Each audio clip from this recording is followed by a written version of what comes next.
I think that this is probably the hardest thing if you decide to get into the vending machine game that you're going to run into. It's not which items to buy, because it doesn't really matter. You're going to buy items. Some of them are going to sell, some of them are not. You're going to figure that out after 30 days. Welcome in, everybody, to another episode of our Passive Income Report. This is a podcast that we do every single month and have done since July of 2020, where we break down exactly what we're doing with our money. We talk about becoming financially free. We talk about how we're going to help you become financially free, but we don't want to be thought leaders, do we, Stallion? We want to be result leaders. Result leaders, yes. What is a result leader? What does that look like? Somebody that can show you how the cake is made because they've made it themselves, okay? It's not just tasting somebody else's cake. It's literally building the cake in front of you. And to be honest, sometimes we put, too much flour, too few eggs, and it doesn't taste that good. So we have to share with you the good, the bad, and the ugly of our own passive income report so that you can learn from us. And, one of the things I think is transparency, accountability shows you what's possible. So in January, we did a couple of new things. We share on this episode how our daughters launched their own vending machine businesses. That's going to be a pretty cool part for us to break down. We're going to give you some behind the scenes, let you see what all went into it, and also how it looks whenever you start this. I know many of you have said, hey, I'm interested in doing this personally or with my kids, but you're a little bit nervous of what it looks like on the back end. So we're going to try to share as much of that as possible. We're also going to be talking about how Joey expanded his Turo fleet. Got 2 new cars, son, Stallion. That's right. Coming in hot. And then lastly, we're going to talk about some big decisions ahead. So we're buying a new note in the land flipping business. And also, Joey is challenged by the concept of selling a long-term rental that he's had for how many years, Joey? If you wouldn't have asked me, I'd have told you it's coming up on 23 years. So should Joey sell this asset he's owned for 23 years, or should he keep it? If he sells it, how should he sell it? We're going to break down all of that and more right now. Let's go. If you've listened to our show for any length of time, you've heard us talk about infinite banking and how we were able to use that concept to create over $50,000 a month in passive income. But it's just not that easy to figure out, how does this all connect into my own personal system? Stallion, that's why we created the Passive Income Operating System, bro. It shows you how to turn active income into passive income. It makes all the steps come together. If you would like to get access to it as a podcast listener, we've never given this away in public before. Go to what'swhatwallstreet.com/PIOS. All right, Stallion, let's look at our first thing on the table, which is the vending machine business. So for those of you watching on YouTube, first I want to kind of give you context to the whole story. So we're looking in the month of January where we grossed a little over $48,000. And we netted, after paying expenses of everything, a little over $28,000. So this is about 20 grand less than we did last month, Stallion. That's not going in the right direction. Yeah, I'm not a big fan of that, Russ. I'm gonna need you to step it up, maybe in February. All right. Well, let's talk about some of the things we said we're going to talk about, which is the vending machine business. Why vending machines? What are we doing? And give me some behind the scenes of this thing. All right. So just in case you haven't already checked out our podcast with Mike Hoffman, you can go to wealthwithoutwallstreet.com/vending to learn all of the things that we're talking about. He has a course, he has a community, and he has taught us even from stage at our live event back in August.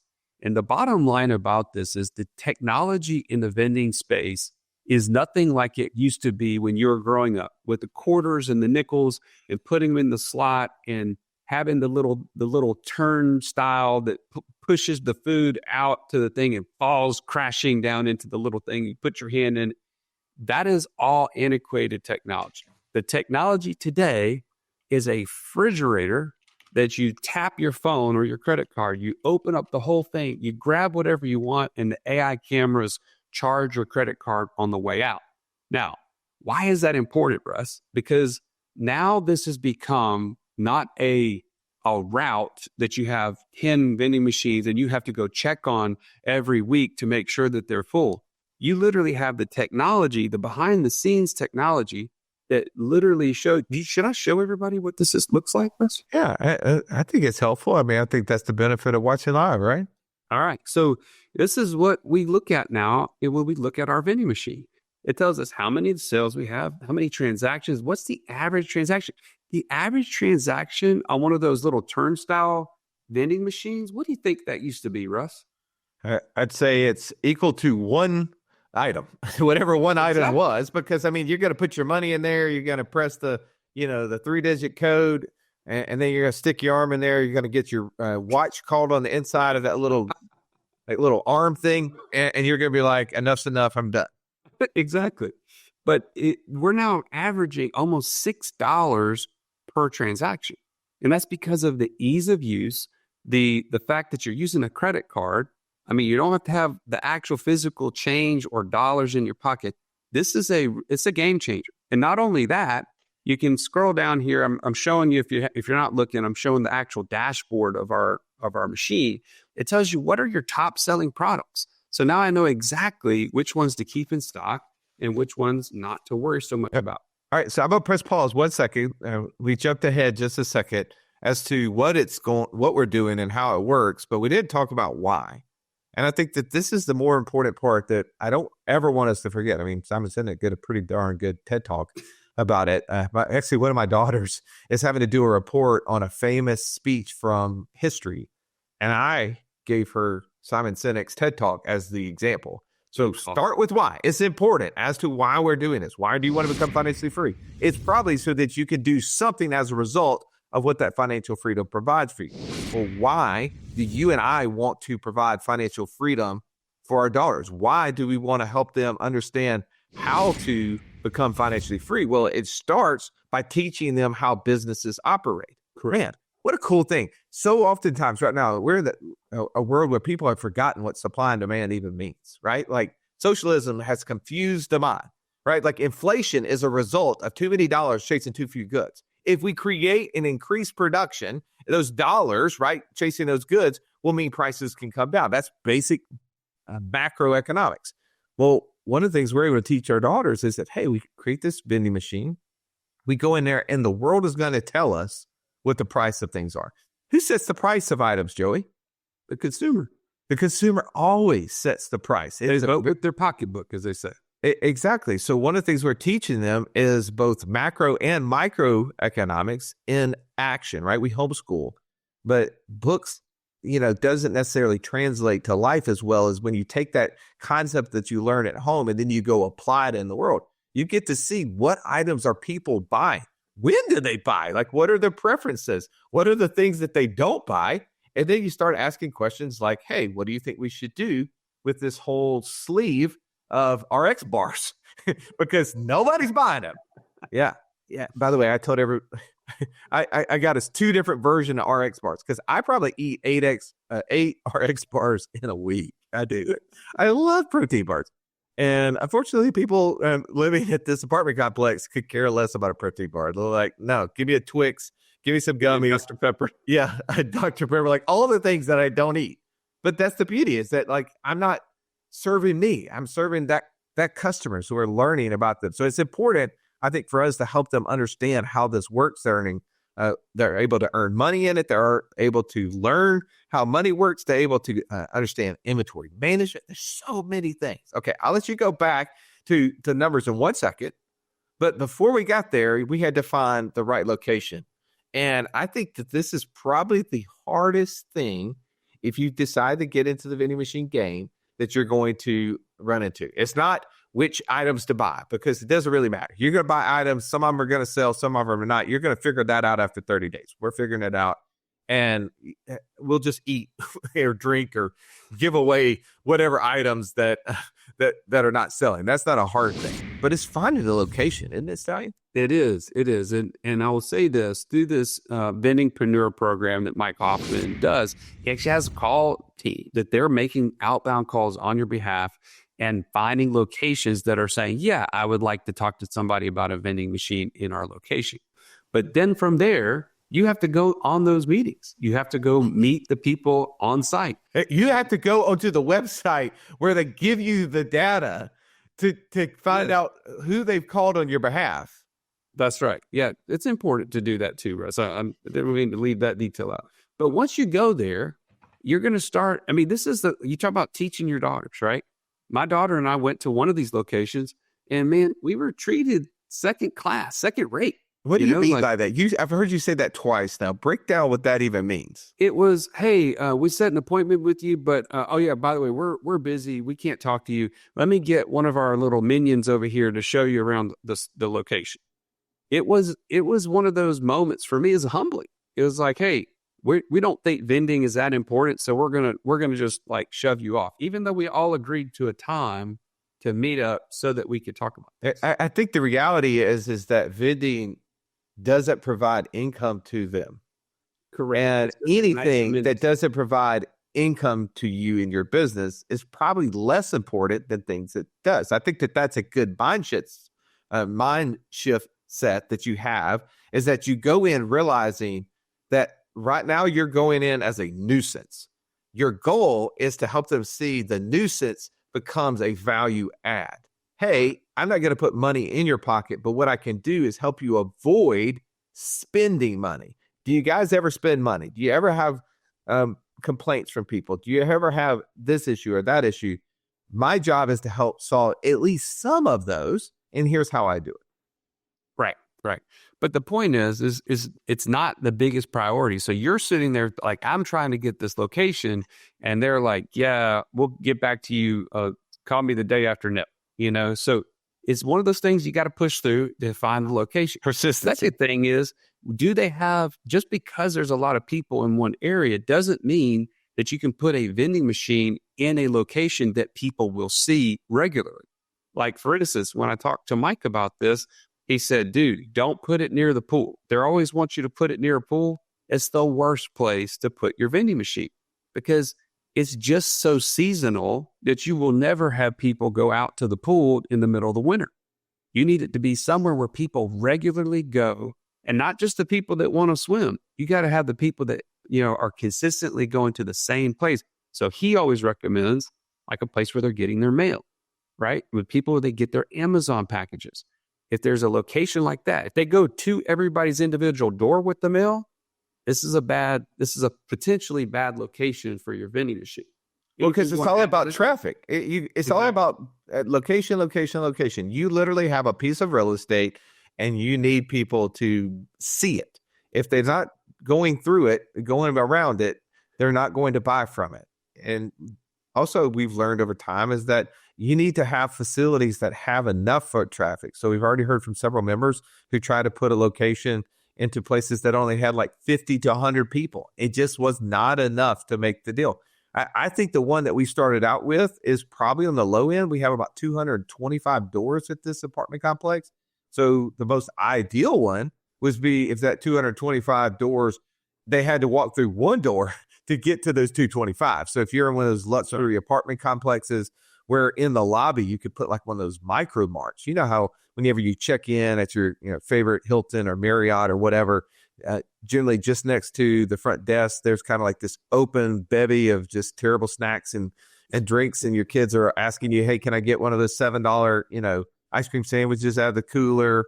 And you're like, no, we cannot do that. But yet at like 10 o'clock when you roll in from a late business meeting, you're like, that sounds like fantastic. I'm going to do that. Yeah, that's what you're looking for, right? Exactly. And the other thing I'll say, Russ, this is still a little early to know, but my gut is, if this was at a college campus, we would be double or triple what we've already made. Because we're in a residential area in this apartment complex that probably, here's my guess, a college student has more disposable income because they don't have all of the regular routines of working and all this stuff. They're off more. They're staying up later. They're hungrier in the middle of the night, stuff like that. That's my guess. What do you think about that? Yeah, well, I will say, no, I agree. If you could get on a college campus, one of the hardest things that we're dealing with, though, is that these stupid bottling companies have most of those deals. Like Coca-Cola bottling company has the deal at where my daughter is in college. Like I walked right in her dorm, right to the right, boom, 2 old school, like drink cooler, snack thing. And I was like, man, we could dominate those things. Like those things suck. And they have little of the items that people would want, right? Like, because they're so limited based upon the frames in which you can put items in. And so I started inquiring about this, and it's like the bottling company has this. And so I reached out to the bottling company. I was like, hey, would you guys be open to maybe, like allowing us to service that? And we just buy all your products and we just take your service guy. He doesn't have to deal with this, because I know this can't be high profit area. And they're like, nah, we're pretty much in on that. So that's one of those things that I want to figure out how to get past that. Like I was hoping it was like, some older guy or lady who owned it. And I could be like, hey, why don't we do this? Why don't I just write you a check and you take these machines and kick rocks and let me in there. Yeah. How did that go? Yeah. I had found that option. I'm looking for it. Didn't get it. All right. So look at the numbers real quick. I do think there's some important information behind the scenes here of what's most popular. Like, what are we seeing once we've actually filled this cooler up? And, like, when are sales happening? What are sales like? What could somebody expect? Yeah. So I don't know how much you want me to break down on this, but this thing is so great because it tells you what days of the week are sales happening and what time of day are they happening. So, like when your heaviest traffic is. I think that's really beneficial. So the heaviest traffic right now is like around 5 to 6 o'clock. Or getting off of work. Yeah. Or like what is it, like 9, 10 o'clock over there on the right side? Yeah, exactly. 10 o'clock. Okay. So that just tells you that this is a residential spot, and that's why people are moving around at that time. Yes. And then the other thing is it tells you your top products, right? And so we can tell you right now that the best selling in our cooler are things like Snickers, Diet Dr. Pepper, Fiji water, the Cheetos Flaming Hot, and the Trolley Sour Bright Crawlers. I mean, we could keep going down the list, but the most unhealthy items that you could have outside of that Fiji water. By the way, I think when I bought that Fiji water, I was like, this is probably not going to sell. I'm really excited for this group that they're drinking some water over there. Exactly.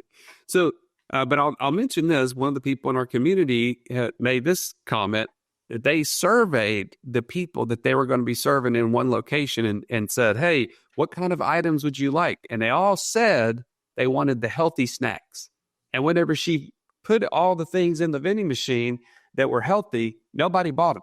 They bought all the junk food. And it just goes to show you that you just have to let people vote with their dollars, even if they tell you what they want with their words. So Joey, really quickly, I want you to look at this. So we sold, and this is just the month of January we're talking about here. So we sold 12 diet sodas here. Go to the right. I want you to hit the right button over there. I want to go, keep going. The really interesting thing about this, we've sold 12 diet sodas. I think I said that. Yeah. We've only sold one Coke. Regular Coke. Yeah. Yeah. So this is a conversation I had with my daughter around this. I was like, what does this tell us? Is that people don't care about Coke. So what should we replace it with? And we were just sitting there talking. I said, what is similar in nature to Diet Dr. Pepper and Diet Coke? And she was like, Coke Zero. I was like, exactly. So why don't we go buy Coke Zero and stick it in there and see? We don't have to go buy a huge batch of it. Go see if that is an item that people, since they're buying, diet drinks, quote unquote diet drinks. Let's see if they will buy that, because that's another alternative. Give them more of what they want. There was nothing worse than walking into class when you're in school and the teacher saying, pop quiz day. Why? Because you were unprepared. Are you unprepared though for financial freedom? Don't be. Find out how close you are by taking our 30-second quiz at wealthwithoutwallstreet.com/quiz. Tribe, if you're still searching for what is going to be that passive income source that's going to push you over the hump, it's going to help you become financially free, head over to the Art of Passive Income podcast, where our friend Mark Podolsky breaks down his amazing land flipping method. You've heard us talk about how this one strategy has created over $30,000 a month in passive income for Russ and I. Do yourself a favor, wherever you listen to podcasts, go hit the subscribe button to the Art of Passive Income podcast today. All right. So the point is we're off to a fairly slow start with only selling $184. Let me pull back up our sheet here.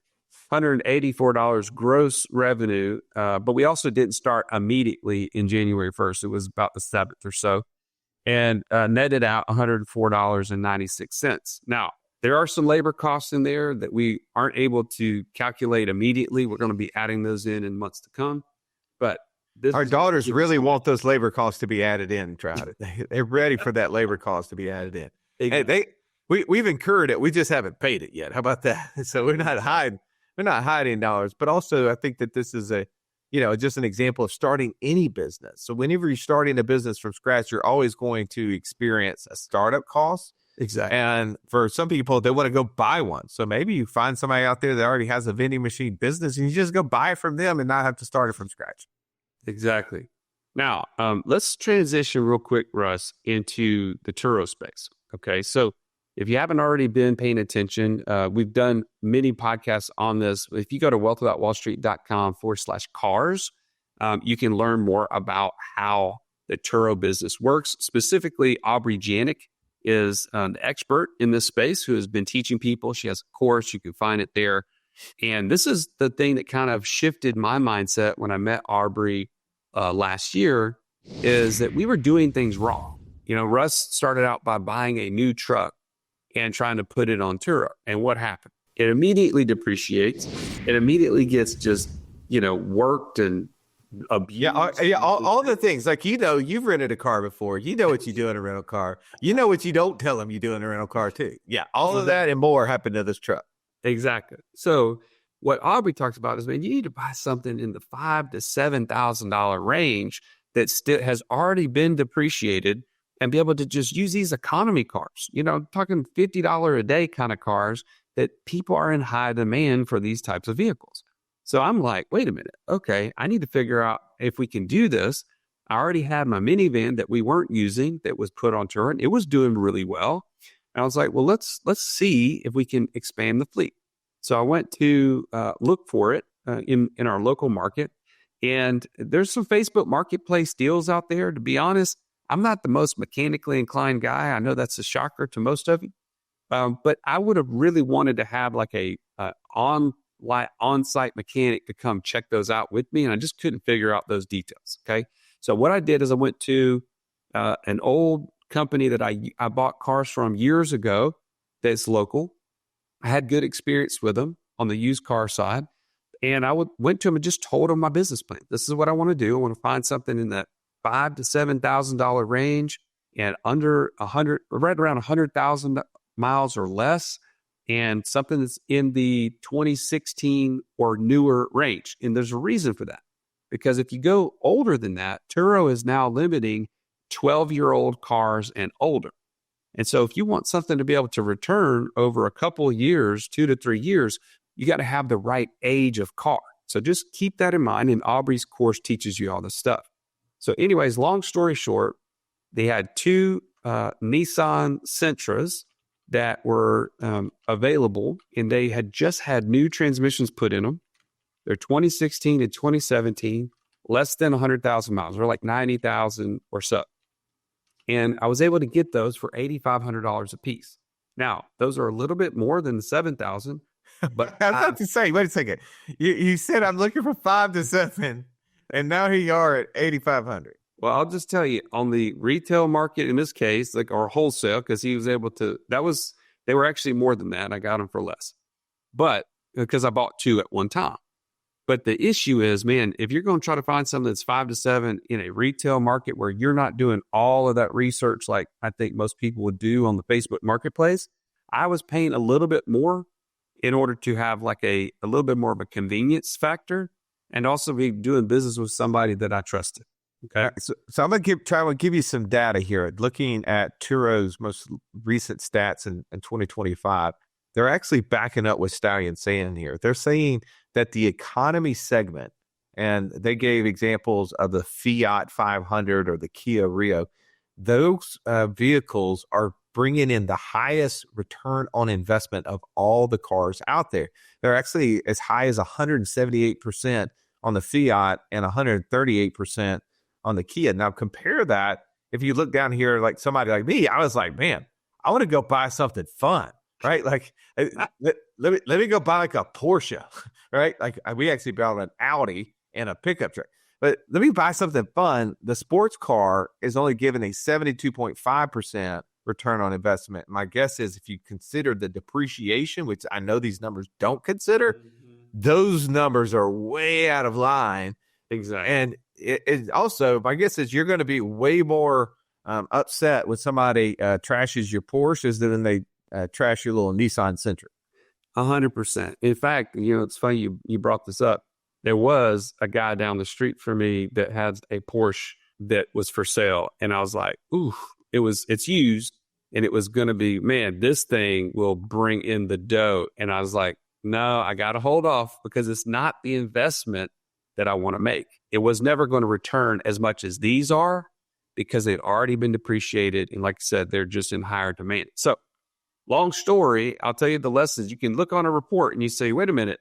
You guys are talking about how you added 2 to the fleet, and yet you're showing a negative number, right? $779 in the negative, and there's 3 cars that added up to that. Why is that? Well, I always want to show you the good and the bad, right? The good is the minivan made a profit. The bad is there's 2 startup fees that with the operator that I work with on Turo for the new 2 cars that I put on there. Not to mention, they also were added mid-month. So there wasn't enough time for there to be a lot of revenue coming from those. And then the last thing, and this is a lesson learned, okay? It's a place for me to get burned. One of the vehicles was having a issue with the brakes. And my Turo operators are like, wait a minute, something's not right. Something's kind of grinding. They had it at someone's car or house. They were using it. They told them about the problem. They came out and they realized when they inspected it, the brake pads were installed backwards. Yes, the brand new brake pads that I was told from the people that I trusted, I bought this car from, that they were put in backwards, so they were grinding on the rotors. They had to go in and redo the brakes on site, which, if you can imagine, was not inexpensive. And so there's a nice little $500 fee I wasn't expecting, but now when I've gone back to my seller, they're like, yeah, we never would have done that. And it's already been replaced. So I can't really go back and do it differently. It is what it is. But man, there's a $500 mistake that's going to, hurt my ROI on this deal. All right. So Tribe, let's recount the mistakes here. Mistake number 1, Joey decided to go back to Turo. I mean, I have already sworn off Turo, and for my own reasons, Joey's having success. He decided he's going to double down to stick my nose in it. He says, I've got this idea. He created a buy box. Did you hear what his buy box was? His buy box was cars, economy size cars, 5,000 to 7,000. And all the advice was, hey, you need this $5,000 to $7,000 car, and you're probably going to have to go to like a wholesale market in order to purchase them. Joey says, no, I don't trust my ability there. Hey, that's okay. I probably would have given $500 to a guy who has a good ability and taken him to the auction, right? That'd be a good time. A guy who likes to buy cars, understands cars, probably wouldn't mind the $500 and would love to just talk Joey's ear off. And to be honest, Joey would love to talk his ear off. If you've ever met Joey, he doesn't shut up. He loves talking. I know that he doesn't get enough in on this show because I talk even more than he does. Way too few words. Exactly. So here's where that deal would have gone. He would have went and bought a car in the 5,000 to 7,000 range because that's what the guy who he took as an expert would have done. Instead, Joey went to a sales lot where, shocking, a sales guy was sold, and he ended up walking away with 2 cars at $8,500 apiece. Now, his idea was that those cars were going to be in good working condition, not immaculate. We knew we were buying old cars. They're going to have some issues. But buying a car with brakes turned on backwards, that's probably an issue. So I just want you to see, like, it doesn't matter if you're buying cars, you're buying houses, you're lending money. You have to create an investor buy box, and you have to stick to it. You have to stick. That's the lesson. You have to stick to it, because when you get outside of that buy box is when opportunities for failure creep up. You might get lucky that one time. Things may not go wrong. But what ends up happening is you see when deals go bad. I was talking to a guy, he was talking about when planes crash, right? It's like layering bad decision after bad decision after bad decision after bad decision. They all line up, and that's when the failure happens and people die. But when they go back and they evaluate it, they see all those bad decisions stacked up. So when we see this Turo bad month, you see in the kind of the Swiss cheese model here. Bad decision, bad decision. Okay, all right. Let's talk about what's up on deck, because speaking of bad decisions, I don't want you to make another one. One good decision that we've made, we have coming up, we're buying a note in our land flipping business, which is going to produce about $1,100 a month, which is pretty cool. We don't have a whole lot of time. We'll talk about that next time, what that looks like, how we decided on it. But I do want to talk about, you said, hey, I had this long-term rental. I've had it for 23 years. I'm considering selling it. Most people say real estate, long-term, best asset.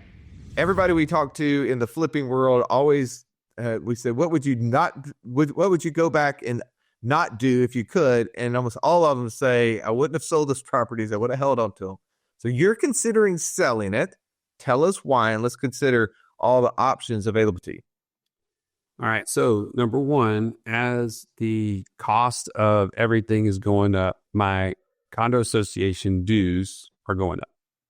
The cost of capital has gone up. I had a line of credit against this, and the interest rates have gone up on it. So that's cut into profits. On top of that, I'm really I've been on the low end of what my long-term rent is. It's only $1,150 a month, and I realized I could probably make more like $1,500 a month in the retail market. So I'd have to just find a different renter in order to do that. But as I've thought about this, it hasn't grown substantially since I bought it 20-something years ago. And my thought was, there's a lot of equity built up in this house that I could deploy at a much more efficient position than what it's working at today. And but the other part of this is like, I want to try to maximize whatever profit I can get from it. And so as Russ and I broke down some different ways that I could look to sell it, it started to become apparent that maybe if I deferred this for just a few years, I could finance it in the meantime to another buyer, which would maximize my profit on the sale, although it would defer it for a few years. And that's where I'm thinking about it, Russ. I'm thinking, if I could turn it now, instead of $180,000 sales price, into almost a $200,000 sales price because I finance it, then that would allow me to get the most profit out of this over the time period of the next 3 years.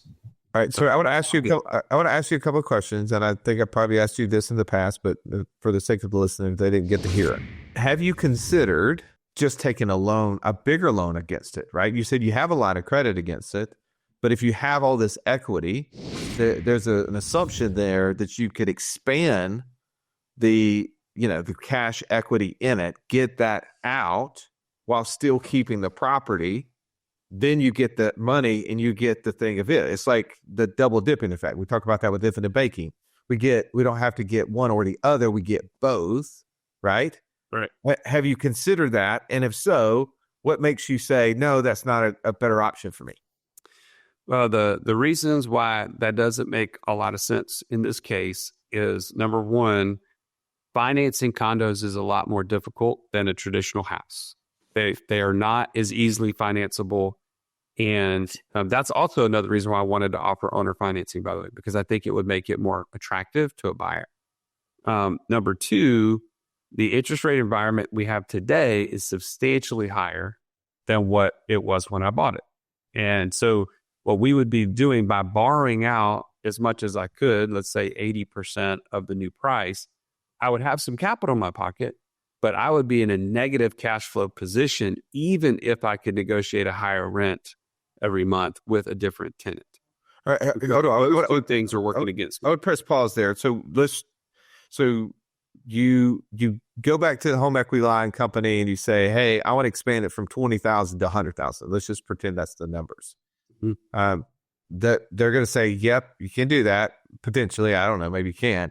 Here's the rate, right? And the rate's 7.5%, 8.5%, whatever it is today, which is more than, the 4 or 5% we're used to way back when. Sure. you have 100 grand, but you have 7.5%, 8.5% note against it. Right. The rental, the price of your payment goes up $400 or $500 a month. If you could increase your rent by $400 or $500 a month, but yet you still have a tenant in there paying down the overall debt, assumingly because just appreciation through inflation exists, you have that asset, and then you have the 100 grand to go do, or 80 grand to go invest in something else. That math doesn't work.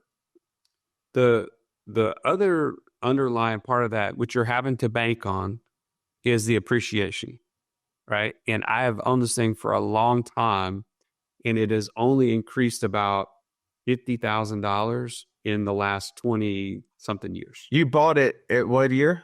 2000 and actually, I guess it was 2004. So it's been 21 years. Okay. And when you paid what for it? Right at 120. In 2004. That's right. Okay. And it's worth 180 right now on the market. In 21 years. That's right. So this is like 100 unicorns deal right here. This is like a 2%er. It's not been a winner. I thought that it was, because of the location, I thought it was going to be in a position to grow much more drastically because it's one of the cheapest areas of this one corridor, Highway 280 area. And I thought, man, this is a up and coming area. People are going to want to move out here, and they do. They just don't want to move to this place. It's because it's not a single family home. It's a condo. I think it's probably limited. Okay. Strikes again. So I think the underlying collateral, in my opinion, is not the type of thing I want to hold on forever. Okay. And so I just want to challenge that thought, because I think sometimes people quickly say, oh, I should sell it. Well, maybe, but maybe not. So in Joey's situation, his experience over 21 years is around a 2% appreciation factor. Adding that into the factor, maybe it's not as good. But for some of you, if you looked at this and you had a single family home, it's probably kept up pretty good with inflation. That 120 is probably worth more like 350, right? Like, it seems like that's a big number, and somebody's been paying down the debt the whole time. So I always want to just encourage people to think about it, do the math, so that you're saying, hey, I don't get rid of one asset to go try to create another one. Maybe you can create two assets at once. All right, we've talked about a lot today. Hopefully you found value in us talking about the vending machine business with our girls, the Turo business, and whether or not Joey should sell his rental home or not. If you need somebody to talk to, you need somebody to ask these questions. I mean, you don't have somebody, right? Let's surround you with experts. Go to what'swhatwallstreet.com/free call, where every time where our coaches are there to help you understand how do you become financially free faster. We talk through a concept called the infinite banking. We talk about our passive income operating system, but also we have this thing called a passive income mastermind. And it's where you can actually get around high-level investors who are already doing the things that you want to do so that you can get there faster. Thank you for listening. Have an amazing day. This has been the Wealth Without Wall Street podcast. Don't forget to subscribe to the show to break free of the Wall Street mindset and begin building wealth on your own terms in places you understand, so that your wealth will never run dry. See you next episode.